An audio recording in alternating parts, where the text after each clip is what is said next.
myself, all by myself. I don't want no one to love you, I want to love you all by myself. You fine little girl, you know it too.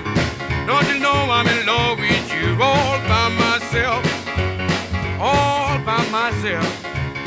I don't want no one to love you, I want to love you all Fats by Domino was myself. an American singer, songwriter, and pianist from New Orleans, and he was one of the pioneers of rock and roll. He sold a lot of records during his career, which spanned from 1942 to 2016. He steadfastly lived in New Orleans. He had a mansion in the working class area, I believe, that he grew up in. In 1995, after he'd been ill on tour, he decided not to tour anymore. So not to go out of New Orleans because he couldn't get the food that he liked. So obviously he was really kind of tied into New Orleans food. He tried to last out through Hurricane Katrina, but had to be airlifted to safety. He lost some of his stuff during the hurricane, but some of it was kind of replaced, things like medals and gold discs and stuff like that.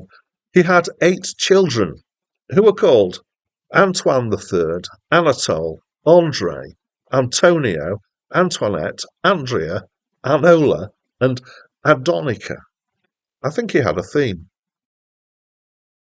Hi, my name's Dan, and this was the first album, so the debut album by Fats Domino, and it's my first time listening to it, although I knew one track from here, which is quite a well-known track, which is All By Myself. And really, it's a compilation of previously released singles, which wasn't an unusual thing at the time, especially for a first album. So, history of albums. Do I do this again? It's kind of very quickly. Yeah, okay.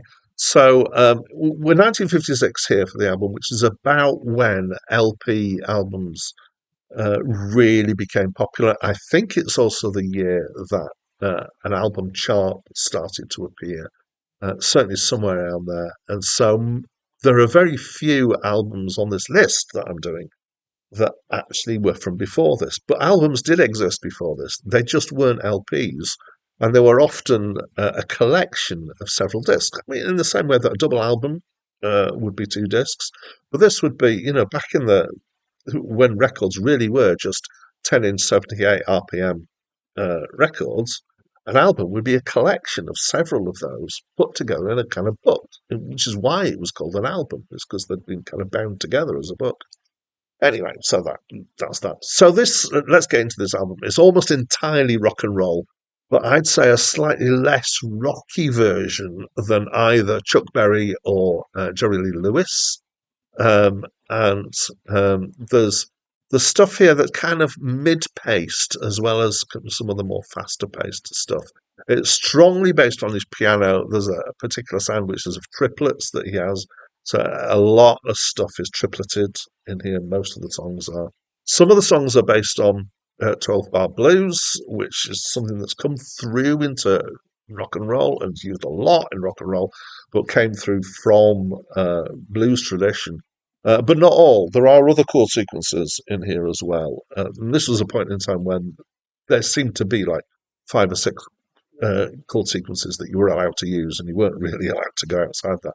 I'm sure that's not strictly true. There, at times, there's the thing that is kind of in traditional American music, Americana stuff, which is sometimes the kind of strict adherence to how many bars you've got isn't spot on. There's one that I spotted here, which was really kind of technically 12.5 bar blues, just because it had an extra bit thrown in. What we're going to pull out, we're going to pull out Tired of Crying as an example, which is a more blues related speed and feel. It's a slower track. And Bow Weevil, which is for me kind of stands out from the other tracks on this album in that it feels less rock and roll and more Cajun. It reminded me of stuff like the Zydeco stuff by Buckwheat Zydeco and other people, Clifton Cheniel and stuff. And which is it's not a bad thing. This is good, and he's from New Orleans, so he's definitely come across this kind of music, and he's thrown one in there of more of that kind of style. Um, the the backing band here are good. There's a kind of I can feel sometimes a bit of New Orleans kind of looseness to it, and there's brass involved here. The singing is reasonable. The recording is patchy, and this is one of the things that would happen when it's a kind of combination of different tracks from different recording sessions. Is that it kind of gives it more of a disparate feel. But this is early in some ways, days of recording. I know recording goes back quite a lot earlier than this, but studio technology was about to start to, into the 60s. It advanced quite a lot. There's some unintended discordances. I think the worst bit of that is the guitar on the track Going Home is odd and discordant at times. But having put that aside, I quite enjoyed it. I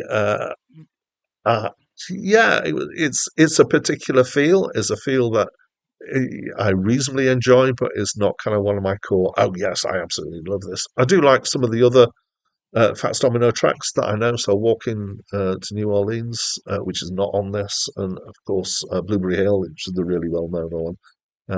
They're good tracks. But this album is decent. Oh, yeah, I should mention it's got on it The Fat Man, which has been credited as being maybe the first commercially successful rock and roll track, which was from a little while before the album was released. So that's what I think. Reasonable enjoyment. What do you think?